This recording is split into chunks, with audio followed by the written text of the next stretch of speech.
Nidhi, you need to unmute. So good evening, everyone. A warm welcome to all on the stage of platform Brainciti, a platform which was built to help the community, serve the community, and grow together.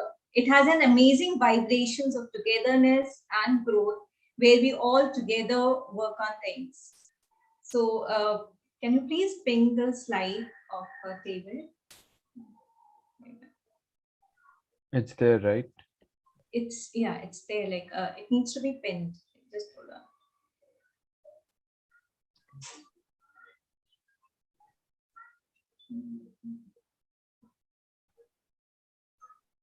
It's fine. Add pin to it. Okay, cool. So David has an amazing experience of over 35 years. He looks so young. I thought he is 35 rather than his experience. So that was when he has shared his profile. So that was an eye opener. Oh my God, I don't believe it. I thought you were 35. Okay, so with that, he has been working with a lot of startup CEOs. He's a dynamic guy who keeps on moving with between India and UK with all his ventures, and he's a technology savvy person. So he works with a lot of things. He's good with tech companies, leading edge on the number of technologies. He's been running a lot of consulting, international business, then incubation and all. It gives a lot of insight into what will you face on a daily basis as you go along ups and downs of the roller coaster that is being the CEO of the startup. Because in the starting, there would be a roller coaster of your focus, vision, mission, objectives, strategies, the action points, the team members, talent acquisition, so much, the market, the segments, and he has his all up. So when you visit his website, it's always says, we want this up, that up. So he always levels up everyone to grow, and that's how his forte is. He's an amazing entrepreneur and a very humble human being. So David, I invite you on this session, and a heartfelt thanks to accept the invitation and to be with us on this platform. And thanks to Brainciti and all the members here. It's just a quick, if you guys can just spread the message across your friends that he's an amazing guy. Don't miss it. It's a session to be capitalized on. So guys, stay tuned with David T. Over to you, David. Thank you. Thank you so much, Nidhi. Thank you so much, Yash. It's really a pleasure to be with everybody here today. Let me just get this. Okay, I guess you can see the slides now, yes? So it's really fantastic, and I think the initiative that you've got running here is fantastic, and I'm sure it's inspirational to a lot of people who are looking to get something out of the expertise of others, and to share our knowledge like this, I think is a really good thing to do. This concept, this Upstart Ninja concept, came from an initial conversation I had with my wife. We were sitting on the veranda somewhere and thinking about startups. We've both been involved in startups for a long time, and the word startup came. We thought, well, what is a startup? And then we thought, well, there's other words out there that we could perhaps connect with startups. And so we went around a whole bunch of things. You'll see it as I get into the talk about how we started to express our experience and the things we've done with different businesses and in different businesses, to try and create little nuggets of advice. Because I think the role of a CEO is probably of a startup is one of the most diverse jobs you can have. I think at the beginning of your startup life, you're doing everything. You are it. You have to open the office. You have to buy the coffee. You have to make sure the printer has paper. You've got to pay the electricity bill. And while you're doing all of that, you have to be developing the product strategy. You have to be looking at your marketing strategy, managing your cash flow, dealing with investors, dealing with customer service. There's a whole load of things you do. It's an incredibly diverse and challenging role. And you'll be doing all of this before you get up in the morning and before you go to bed at night, and you'll be dreaming about your business. This is how it works. So being the founder and startup and CEO of a startup is really, really diverse. but it's also incredibly rewarding. Anybody who's started their own business knows that seeing your ideas become reality, seeing happy customers using your product or service is really great. Providing value to people, providing a solution to a problem they have is something that really gives you, I think, a sense of doing something useful. And at the same time, your bank balance hopefully will grow, which allows you to expand, hire more people, and grow the business further. And as you grow, things obviously evolve. You need to expand your team, and you can pass off some of these mundane tasks onto others with expertise. It leaves you more time to focus on the strategy. And so what I've done in this book is sort of, as I said, broken down all these different aspects of life as a CEO into a number of ups. So as you can see them appearing, scale up, run up, hit up, heads up, neck up. These are all, what I did was I sat down during lockdown and thought of as many phrases in English as I could come up with which had up on the end, and then tried to think, okay, what kind of experience do I have that can fit into that phrase, knowing what the phrase means. And so drawing on this 35 years experience, I've started 3 different businesses, 2 in IT and 1 in publishing. I've worked in other startups. I've been at the forefront of technologies, and taking all that experience of myself and of others that I've worked with, it just evolved into this kind of mass of interesting nuggets of information. So I thought today I would just try and take us through some of these ups and share my experience that I've had in these 35 years of working. I tried to group them into some sections. So first we're going to look at leadership, and then there's something around marketing, a little bit about finance, a bit about sales. So I try to group my ups, and you'll see as we go through the presentation how it all sort of fits together. So the first one, which I think is worth talking about, is head up. As the CEO, you're the head of the organization, you're the leader of the team, and you've really got to lead. This is your main job. Everybody will be looking at you for direction, for vision, for confidence in the company, and a logical approach as to how to grow. As leader, you're responsible for the human resource, and in most startups, human resource is probably the most important resource. Yes, you have your financial resource too, but the human resource is something you need to develop and respect and value. And you will find as you grow the business, managing and supporting your human resource is actually quite a difficult job. The first company I ever worked in, there were 250 people, wasn't a big business, but there was an HR director, and we all thought, why is this guy here? He's getting a big salary, he keeps producing very strange notices out of his department. What is he for?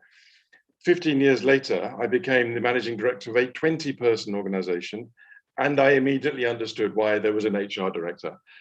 People problems can take up a huge amount of time. And having a professional PR manager between you and those problems, I think, can save you a massive amount of time and headache, and allows you to free up your brain to focus on the things that, as the CEO, you should be focusing on. So having an HR director is really, really important. Fire up, that's the next one.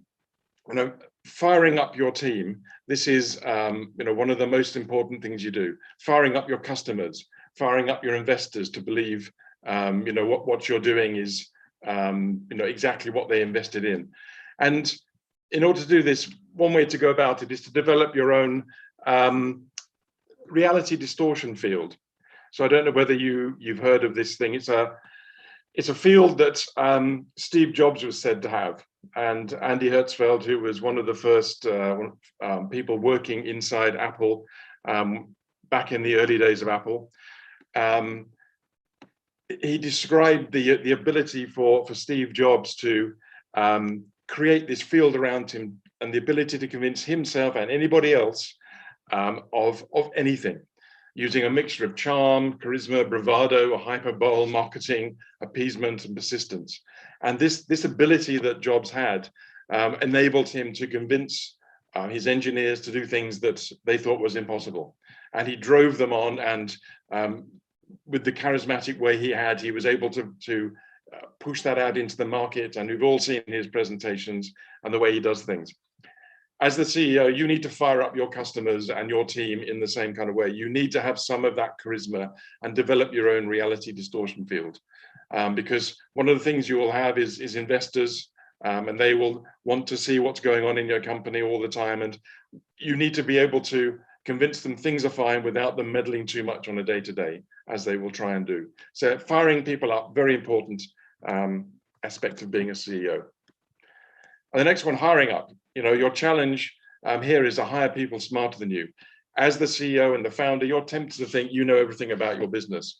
It was your idea, your vision, your baby. And the temptation is to think, I know everything. I know where this is going. Now, that's fine. And you have to have the strategic view. But as you grow and as you hire people, you have to realize you cannot know everything. And so finding people who in different aspects of the business that know things better than you has to be your approach. You want to find people that will challenge your thinking in a constructive and productive way, and help you to develop a better business, better product, better service. It may not be so good for your ego, but it should be good for your business. And at the end of the day, the role of the CEO is to support the team to fully exploit their skills and experience in order to create value for the investors. So hiring up, hiring better people, hiring the best people that you can find in all aspects of the business is crucial. Stepping up, okay, when you have problems, the CEO is the person that has to step up and deal with it. There's many situations that will occur during the life of the business.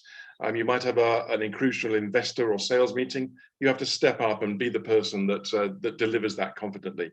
If a customer has a big problem, at the end of the day, the CEO, the buck stops with you. You have to step up and solve that problem for the customer.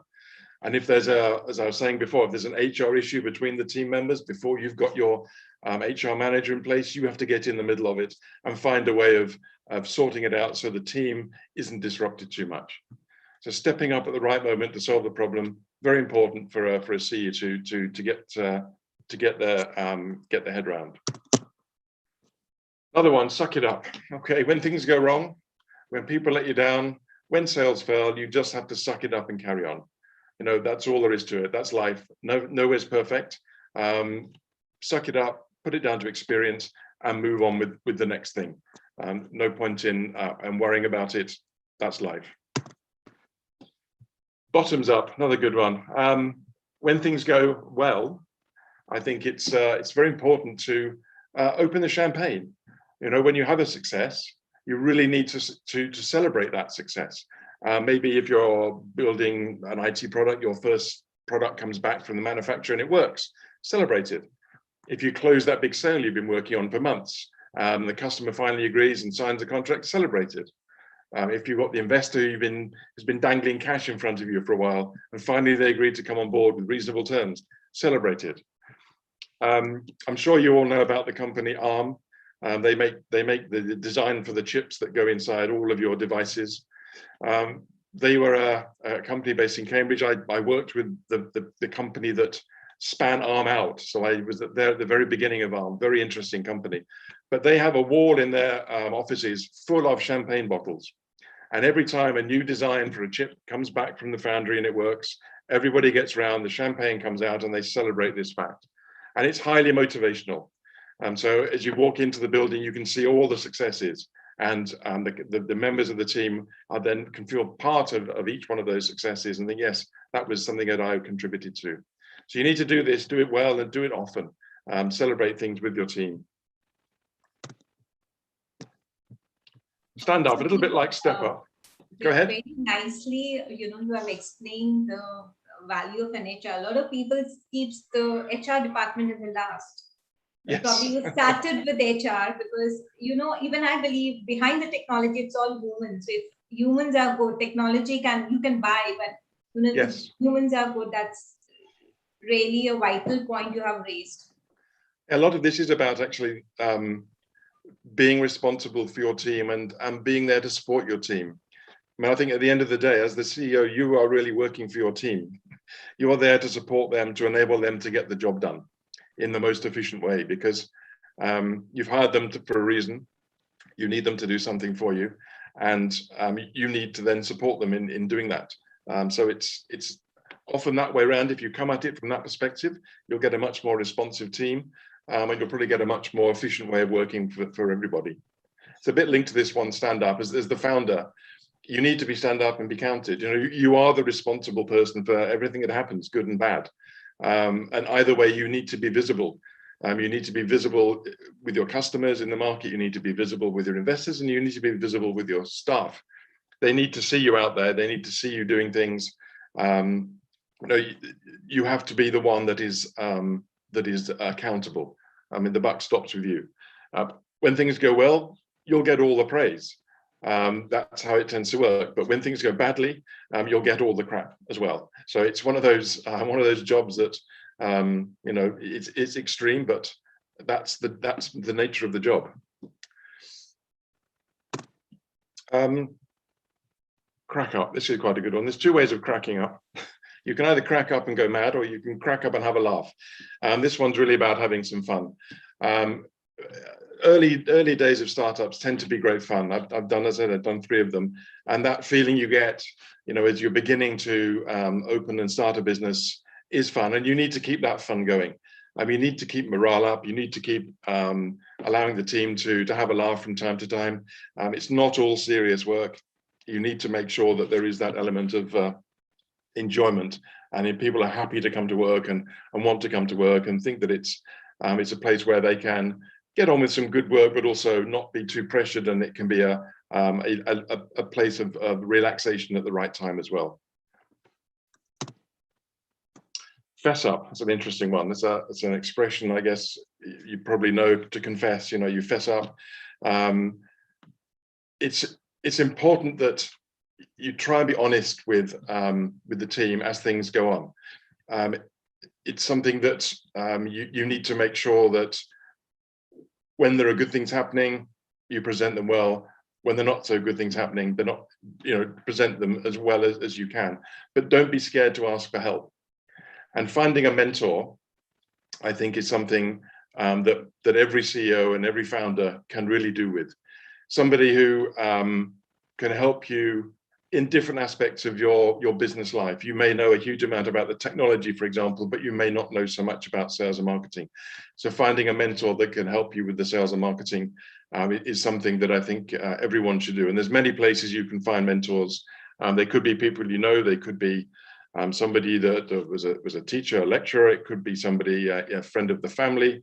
It could be your incubator manager or somebody in the incubation team. There's many places you can try and find a mentor, and I think it's important to try and do that. You don't know everything as a founder, and you know, confess that and share that, and do a better job as a result.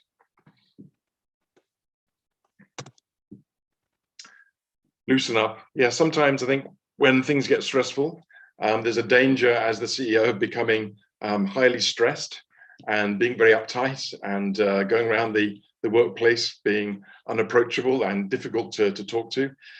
You have to try and fight these impulses. You have to try and loosen up around the office.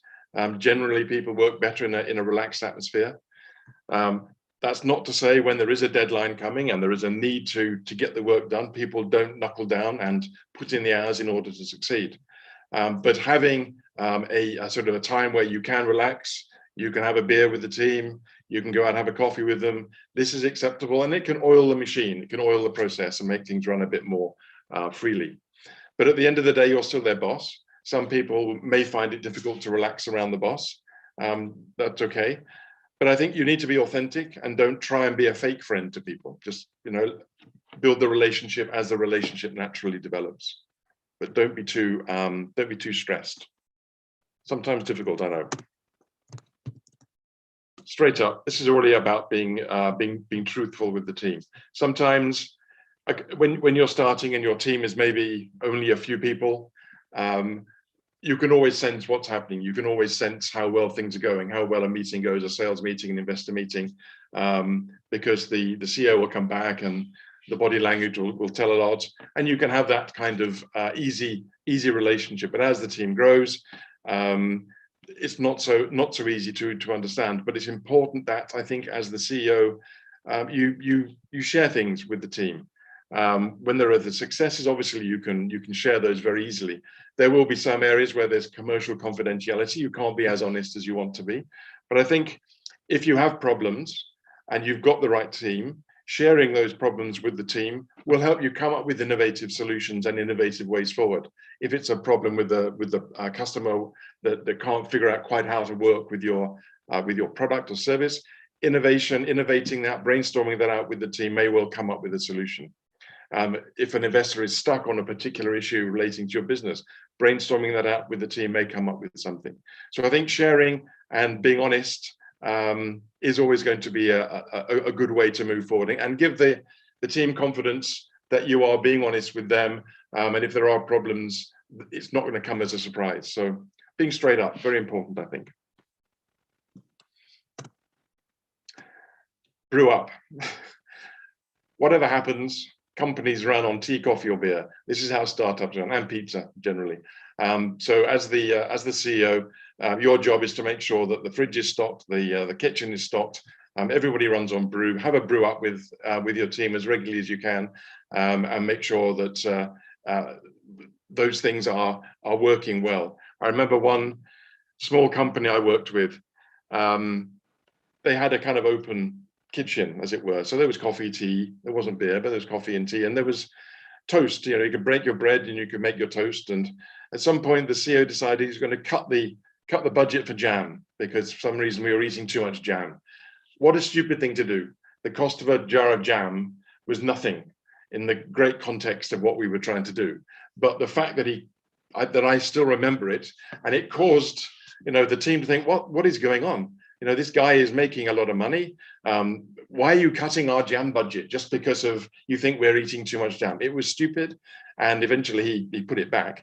But it caused, you know, the team to think, well, you know, what is going on here? If you're penny pinching like that, there is something else going on. So, you know, think about these things. And obviously, you're not going to provide caviar and champagne every day, but you have to make sure that you know, you treat people sensibly and treat people properly.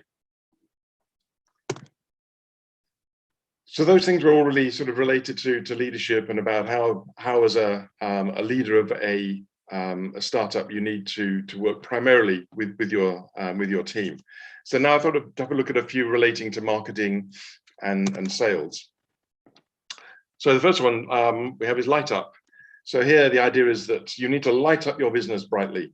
You need to invest in your brand, in your marketing and sales. I think you know, after developing your technology and your product, investing in sales and marketing are the most important things that you need to do.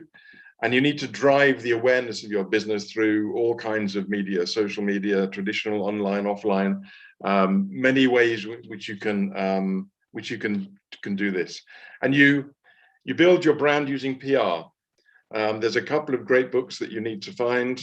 They're quite old now, but I think the principles are still true. They're by two guys called Rees and Trout.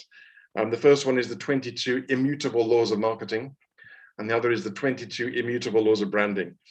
And their views are that, you know, when people launch a business, they can pour huge amounts of money into advertising, but actually it goes nowhere. You need to create your brand with PR, with clever PR tricks, some kind of guerrilla marketing, some viral marketing, as it is now known, to create some buzz around what it is that you're doing. Once you've got that moving, you can then follow that up with advertising if you need to.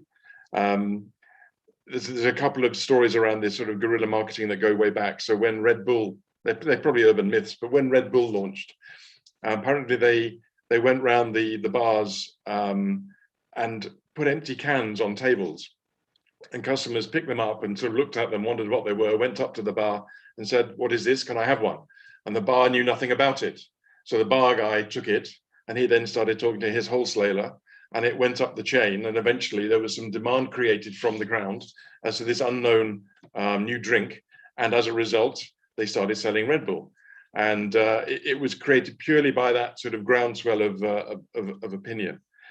And there was a second one around the Post-it notes. When the Post-it notes were launched, everybody knows the glue was created as a mistake. They were trying to create some other kind of glue and it didn't work. And so they've ended up with this glue that didn't really stick very strongly, but it was really amazing just to hold paper onto screens or desks or other bits of paper. So what could they do with it? Well, they created these little notepads, and to market them, the story goes, they sent them free out to the personal assistants of all of the CEOs of the big companies. So the PAs started using them and sticking them on other people's desks. And that created demand from the other people saying, that's really good. Where do I get one of those from? And that created demand up through the stationery departments. And so people started ordering these Post-it notes. And the rest is history. They're everywhere now. So doing this kind of guerrilla marketing, viral marketing is the way to launch a business. And then you can support it later with advertising if it makes sense. Makeup. So a lot of people think marketing is, about lying, and to some extent, maybe it is. You have to make up a good story often around your product, and make up that story around how the product or service fulfills the need, key to reaching your audience. So people love stories. People like stories where they can see how the story relates to their particular scenario and their particular situation. You need to touch them on that emotional level. And that's the best way to find connection with potential customers. This kind of concept known as positioning is well accepted, and again, developed by these two guys, Rees and Trout. And it's about capturing the minds of your customer. It's about making sure that your product is the first thing they think about when they think about a particular niche. So when you think about photocopying, you actually think about Xeroxing, and you talk about Xeroxing because it's become a verb, but it's actually the name of a product. But they've managed to own that market in the minds of people. You always go and Xerox something. And so this is the kind of the aim of this kind of approach, to try and connect with your customers in this way, so that your product is always first in mind when they're thinking of making a purchase. Up or ham it up. So selling is all about acting. And I think it's one of the skills that the CEO needs to have most. Whenever you're in front of anybody, and the three groups that you're normally in front of, investors, customers, and employees, you must be selling.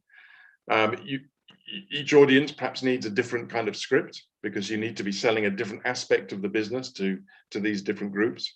But you need to be continuously selling the company, its future potential, its products and services. You need to ham it up. You need to be bold. You need to be confident. You need to do it without notes. You need to be able to, at any point, make that sale. And it's not easy, but it's a skill that as a CEO, you need to be developing. You need to have your elevator pitches ready for the different groups. There's a few questions that you should answer. What does your company do? What problem do you solve? How are you different?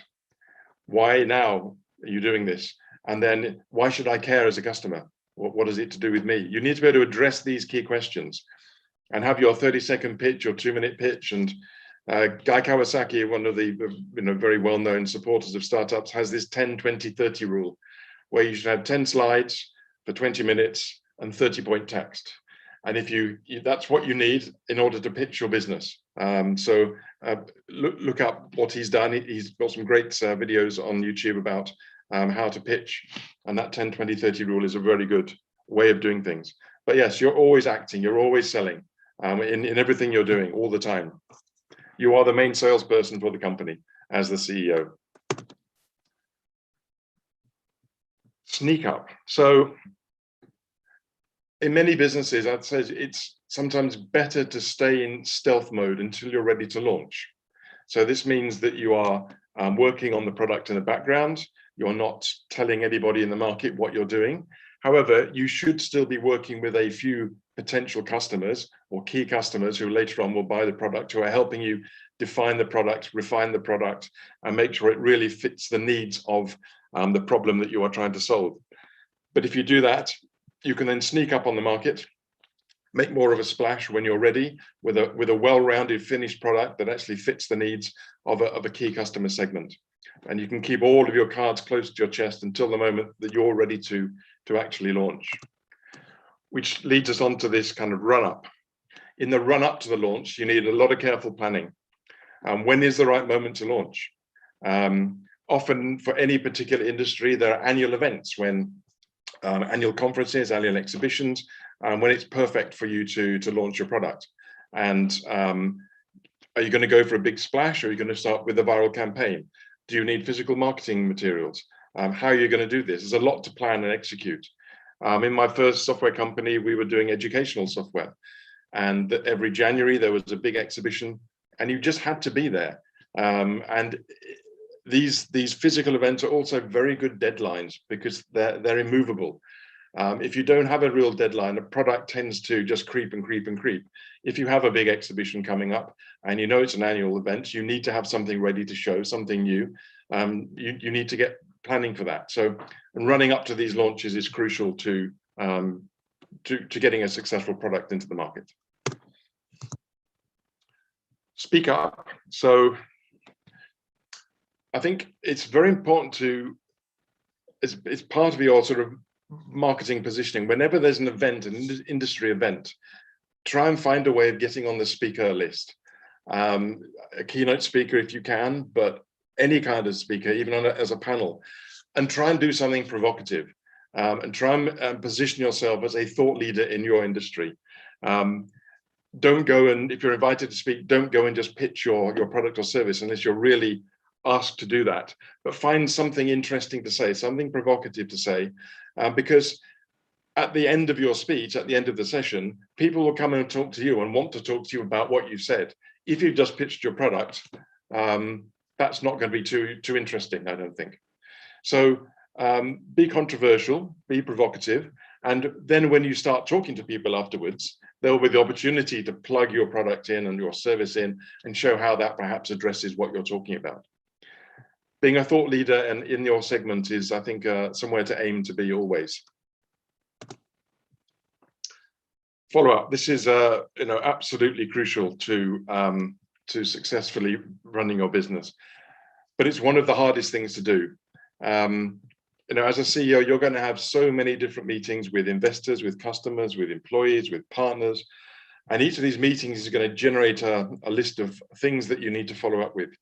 And you need to find a good way, personally, how to manage that, or you'll end up disappointing people. So this old adage of under-promising, over-delivering should be in your mind when agreeing to do anything. So you should weigh up how the decision to take on an action will have an impact on your time, on the time of your team, and only if you really can see that investment of time is going to make sense to you, should you agree to deliver on the action. So follow-up is important, and follow-up is crucial to sales meetings. I think so many sales are dropped because you have a sales meeting and then there's no decent follow-up afterwards. You need to equip your sales team with the right tools, and you need to hire salespeople who are absolutely obsessed with following up. The tools you have will be different if you're selling $100 widgets or $1 million services, but there are tools out there to help this happen. And your sales team, as I said, need to be absolutely focused on following up and pushing your prospects down your funnel until you get them to close. Otherwise, you will miss opportunities. And I think it happens all the time. Shut up. Here's a good one. So once you've, I did a sales training course way back early in my career, and I remember two things, and I remember them all the way through. Firstly is that people buy people first. And secondly, selling isn't telling, selling is asking questions. So the people buy people first is all about the impression that you make on your prospects. And the impression is about who you are as an individual, your character, how well you're dressed appropriately for your audience. If you're working in the UK or the US, be on time for your meetings. If you're working internationally, try and figure out how the business customs work in different countries. For example, in Japan, the business card is something that is still incredibly important, and it's not something that you just take and stuff in your breast pocket. You have to look at it and seem impressed by the person's job title, and there's a whole ritual that goes around it. So if you do these things well, people will buy into you, and then they will trust you, and they will trust what you're saying about your product. So people buy people first. The second one, this is relating to the shut up. This is when you're selling isn't telling.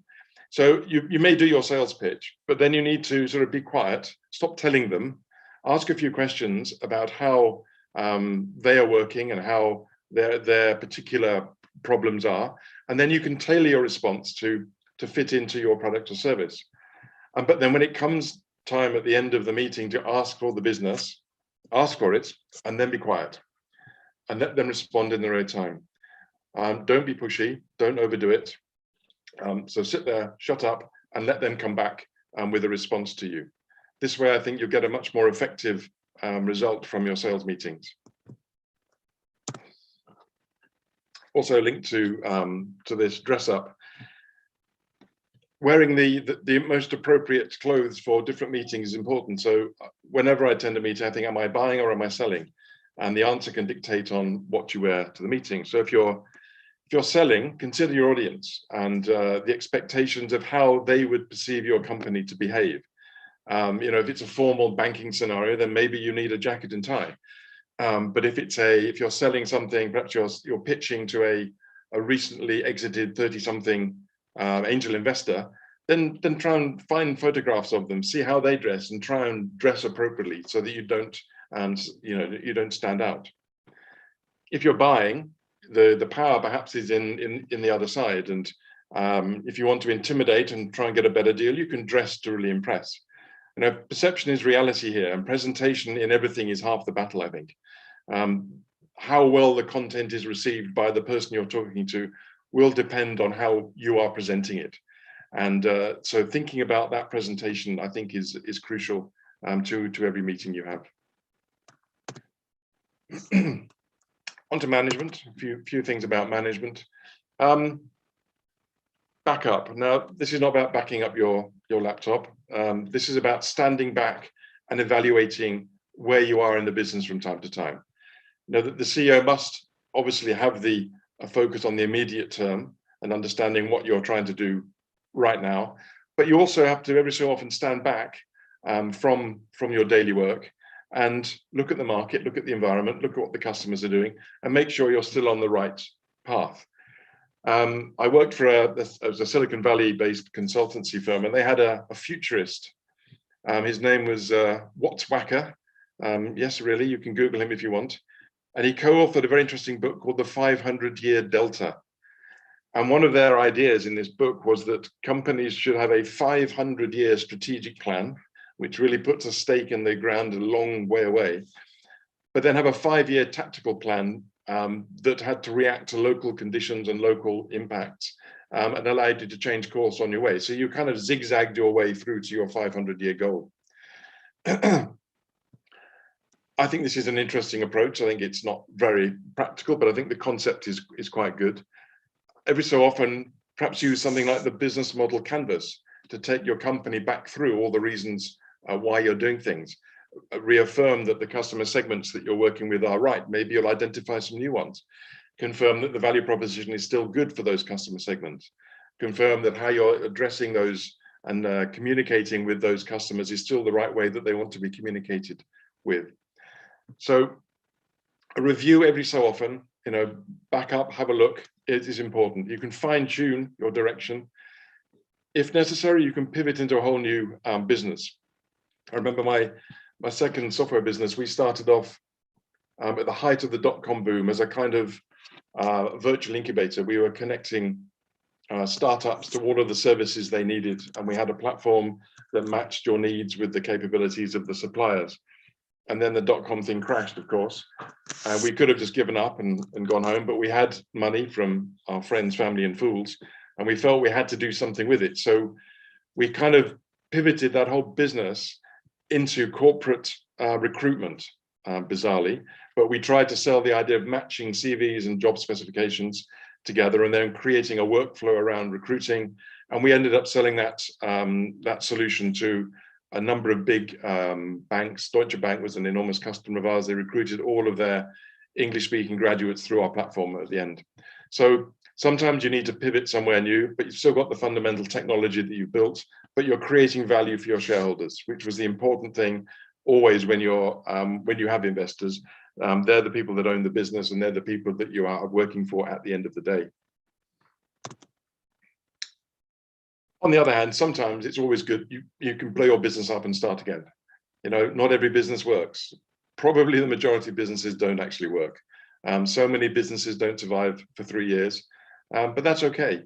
Having done it, you'll have learned a lot on the way, and you can apply that knowledge in your next one. You know, a lot of the most successful companies are actually not the first companies that the startup founders have created. It'll be their second or third businesses. So learn what you've done, blow it up, and have another go. That's always possible.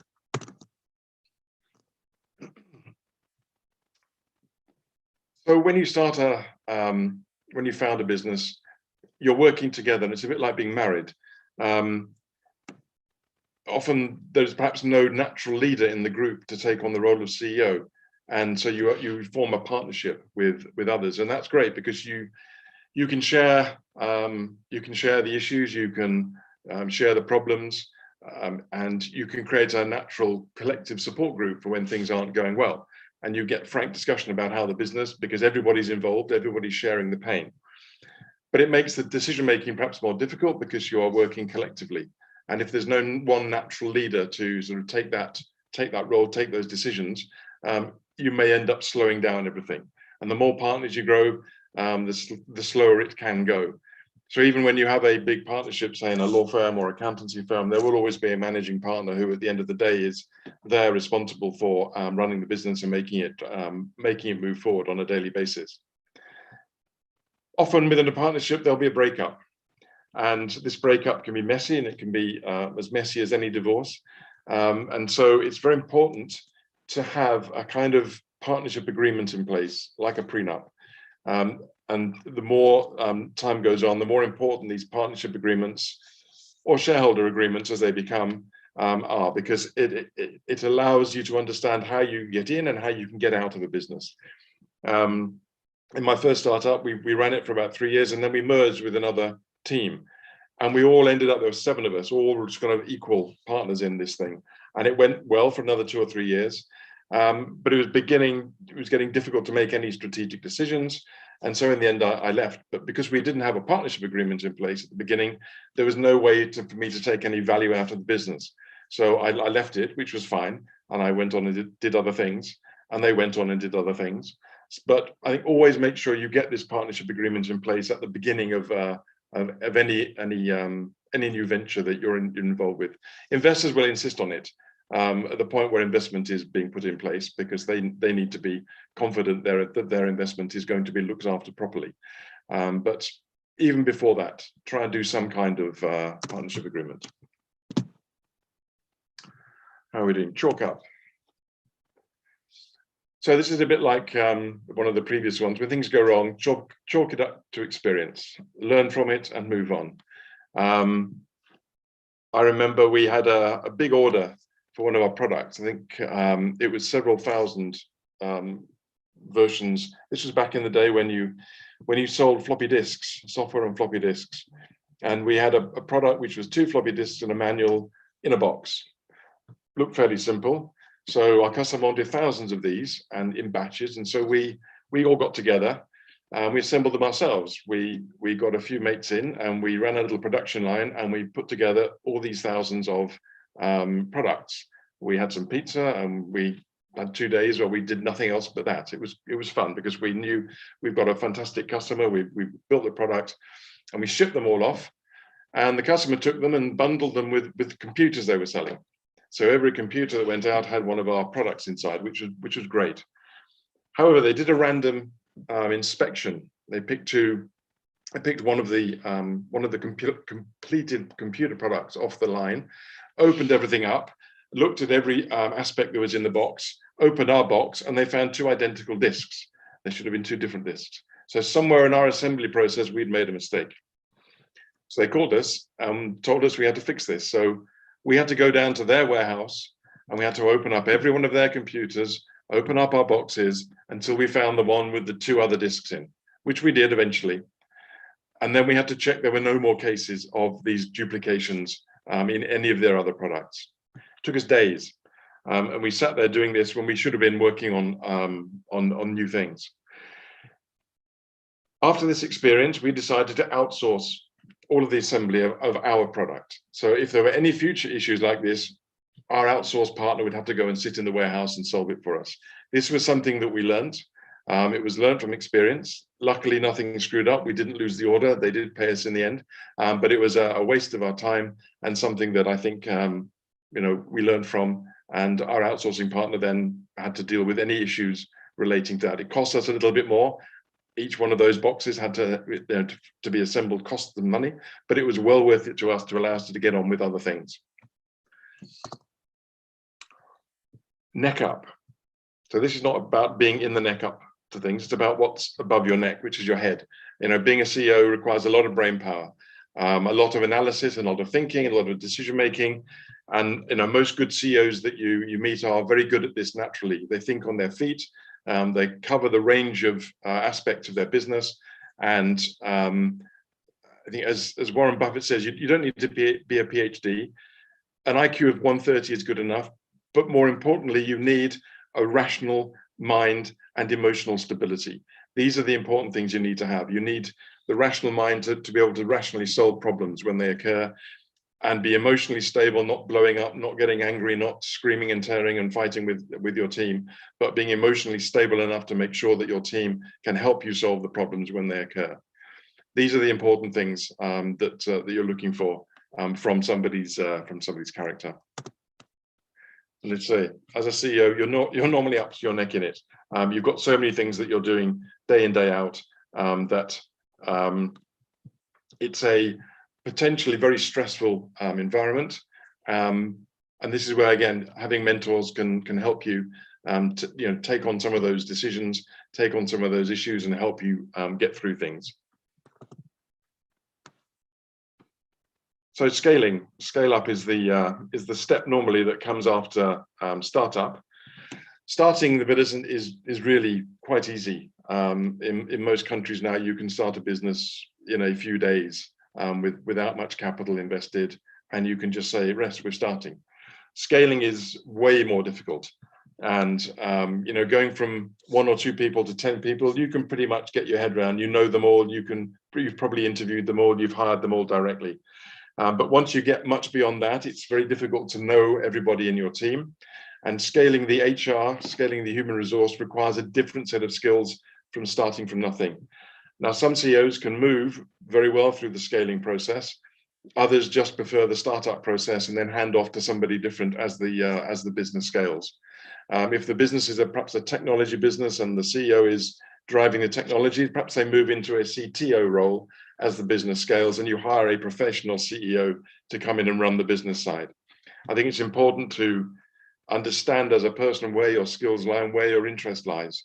I've never been that much interested in scaling, but I love starting things and then handing them on to others to continue to run them. So scaling is a big deal, and a lot of acceleration programs now are focusing on scaling because that's where you begin to really get the value out of the company. The scaled up businesses are where the value is. The startups are where the innovation perhaps takes place in the first instance. Shoot up. So this is not about drugs. In fact, it's the last thing you need. If being an entrepreneur, if the excitement from starting your business is not drug enough for you, you shouldn't probably be doing it.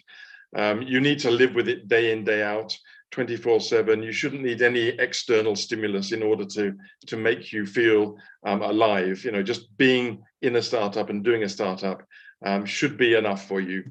If not, perhaps you should not be a CEO. Perhaps you should go and do something, work for a CEO perhaps of a startup, but do not be the CEO, because you really need to have this passion for what you're doing.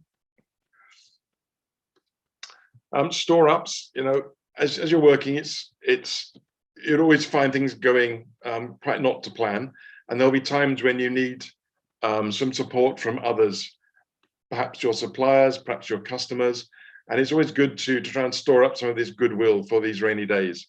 Don't go around annoying your competition publicly just for the sake of it. Don't go around, don't push suppliers for too much credit, and make sure they're paid in a reasonable time, because at some point you may need that support from them. So, storing up some goodwill, I think, is always a good thing to have. in whatever part of life you have, but certainly in business, because sometimes goodwill will help you get through to the next month and the next customer's invoice being paid. Leg up, again, looking for as much support you can when you start. Any leg up is helpful. Getting a mentor early will be a huge advantage to you. Mentors have this, been there, done that feeling about them, and they can help you identify problems as you go. Getting a leg up from other people you've worked for. I think when I left one company to start a company, we wanted to take some equipment that we'd been using, and luckily the CEO of that company, because we were supporting them in what they were doing, we were effectively spinning out.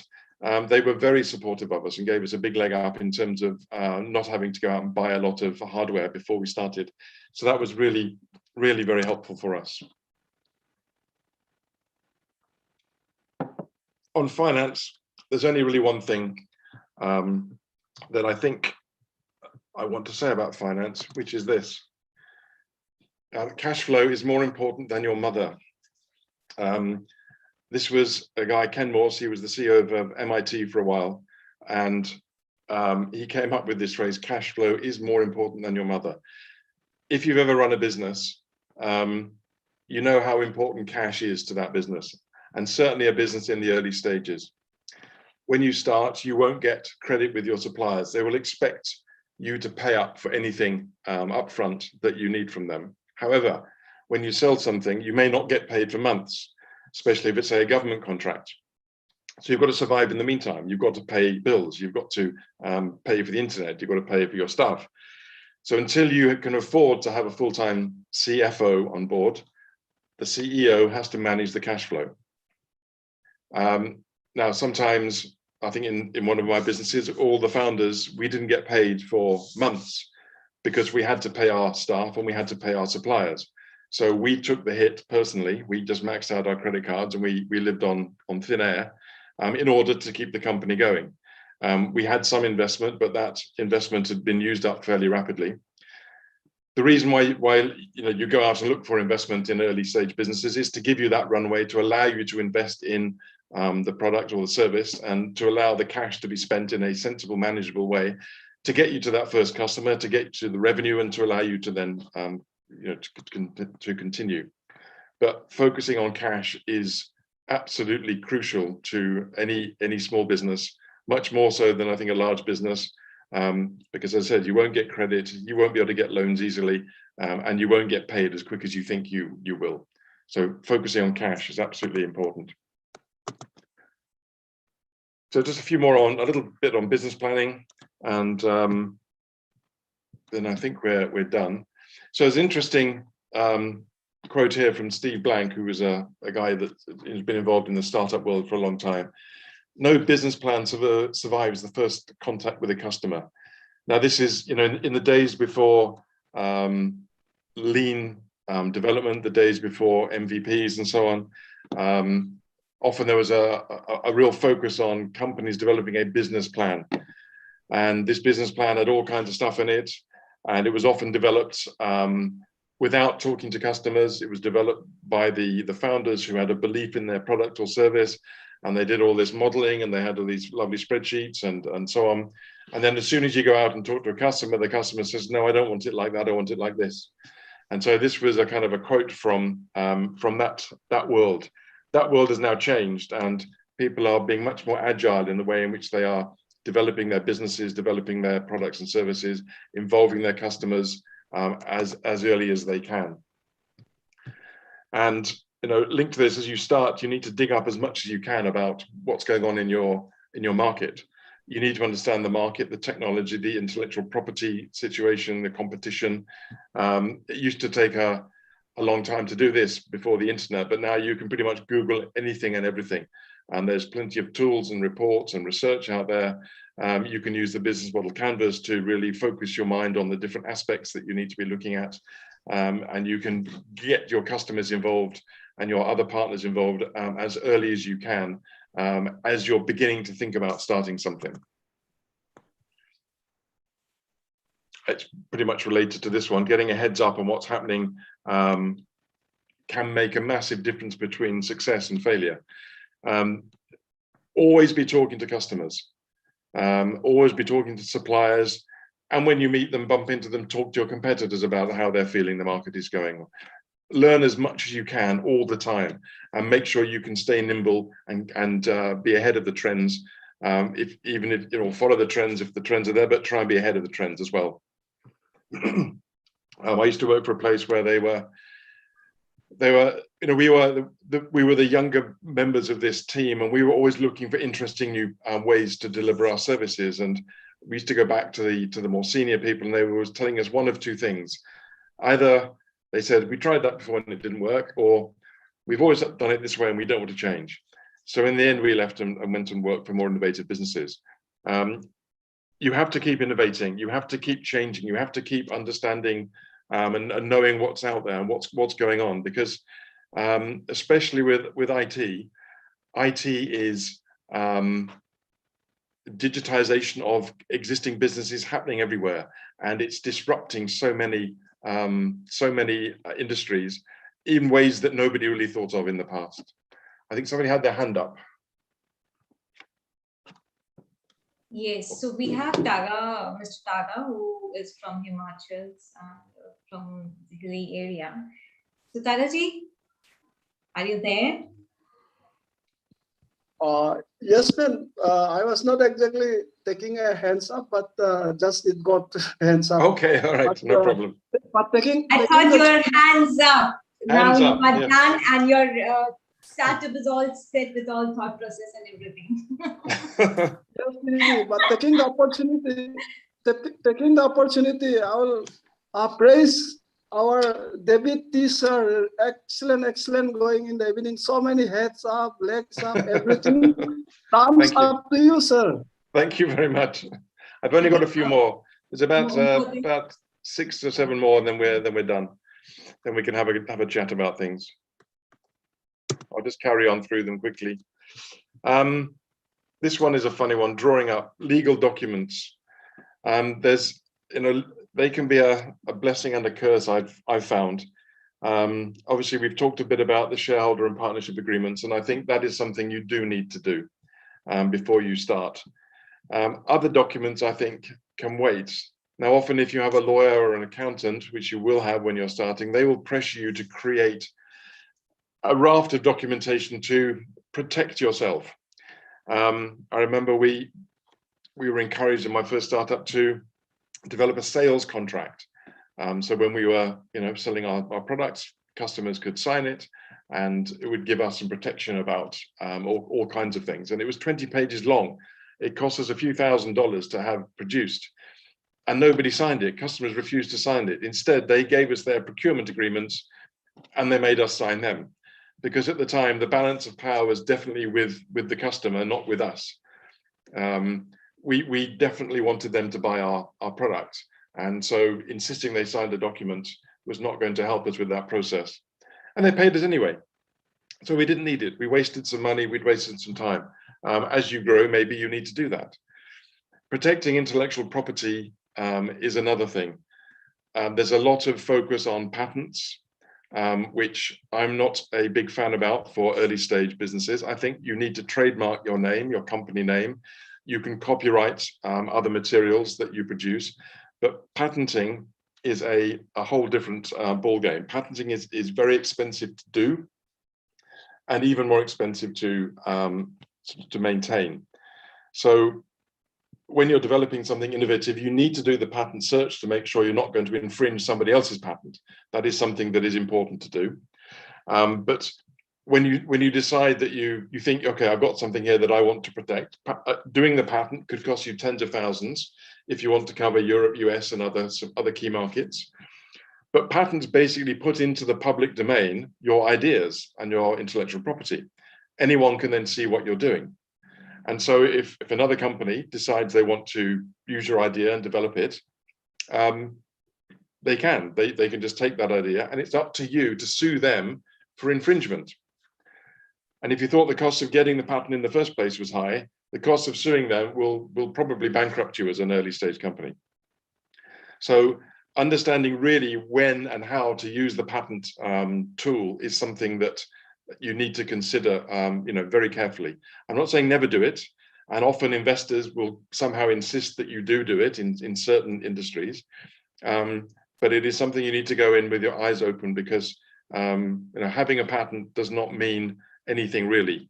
Anybody can still copy what you're doing, and if you don't challenge that, then there's nothing that will stop them. End up. I think when you start a business, it's quite interesting to think about where you want to end up. Why are you doing this? Why are you starting this in the first place? Are you trying to create a lifestyle business where you can generate some nice income year on year, for many years, forever? Or do you want to build something rapidly with perhaps strong IP, a good initial customer base, obvious future market potential, and then get into the gun sights of one of the big global competitors who can then acquire you? Thinking about those two extremes will help you decide exactly how you want to build the business.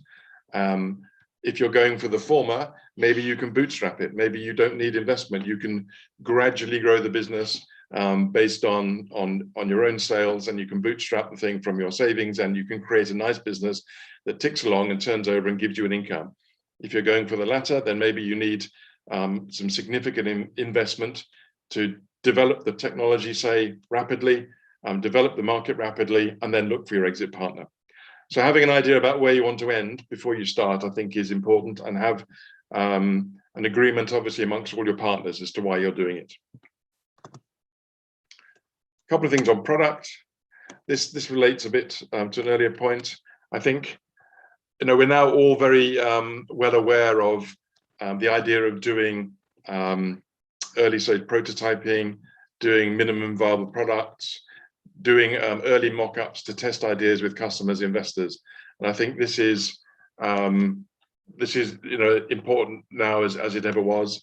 I think with software, it's quite easy. You can do screenshots of what you're doing. With hardware now, you can do 3D printed prototypes of products you want to build.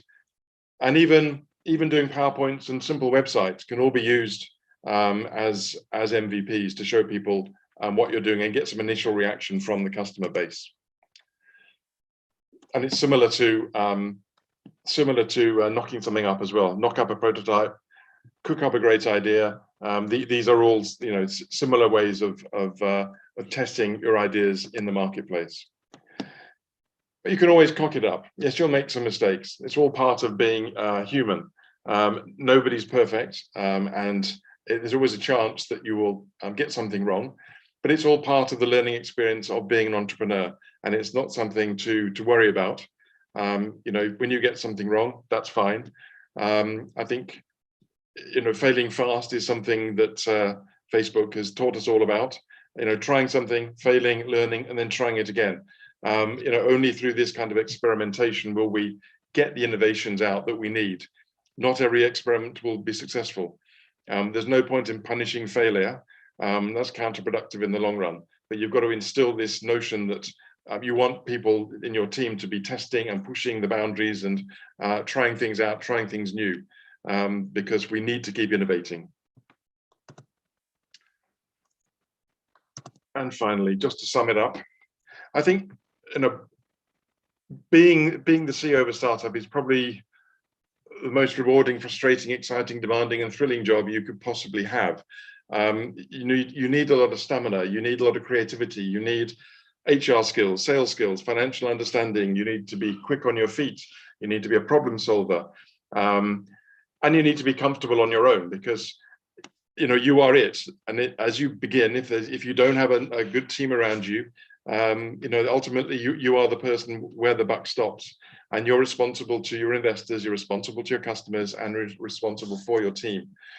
So if you have these character traits, I think it's worth going for. I think it's a really interesting job, and one that, as I said, will be incredibly rewarding at the end of the day. So if you actually don't think you can do all of this, go and find a good CEO and go and work with them and do a startup with somebody else, because just being around and being in a startup, even if you're not the CEO, is also a really, really great place to be. So that was what I wanted to say today. I hope it was interesting. It was inspiring. I did write a book. You can find it on Amazon, and there's a website as well, which you can find a little bit more about what I've been saying today. So, Nidhi, back to you.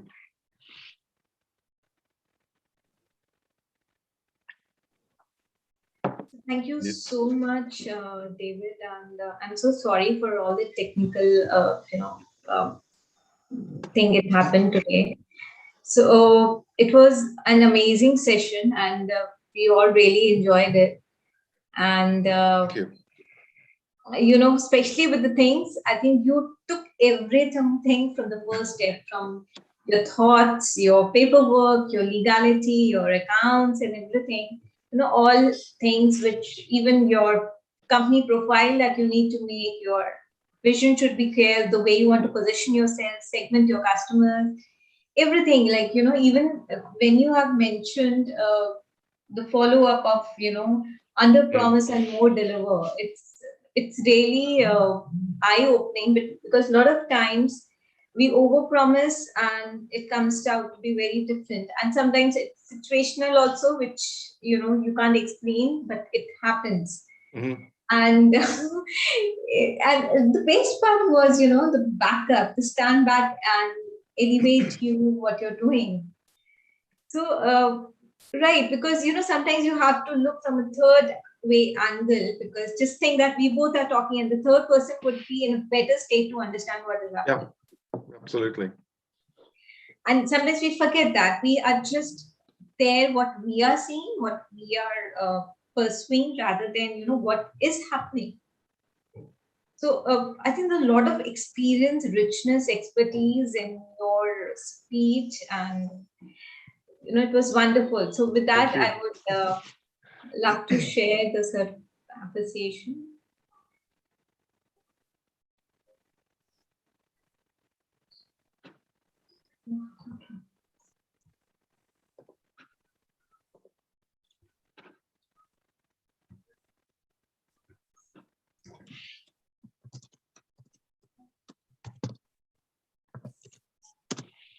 Sharing has stopped at the Windows. You have stopped your sharing? Yes, you want me to? I've stopped my sharing, I think, yes. Okay. You should be able to share. Yes, there you go. Okay. Thank you so much. So thank you so much, everyone, to be here with David and me, and typically Ninja, a Japanese style, and yes. So a lot of people talk about technology with Japanese, and they keep on questioning the why, and the all whys were there with all the ups. So that was a correlation which was going very well at each step, and you have taken us with the whole process. So with that, I would love to thank you from Brainciti and on behalf of the team and everyone. Thank you for having me. It's been a pleasure to be